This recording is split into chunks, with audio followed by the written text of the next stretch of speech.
Video தான்.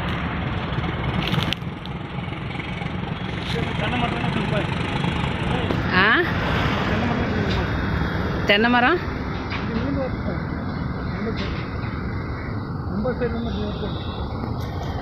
ஆ 50 side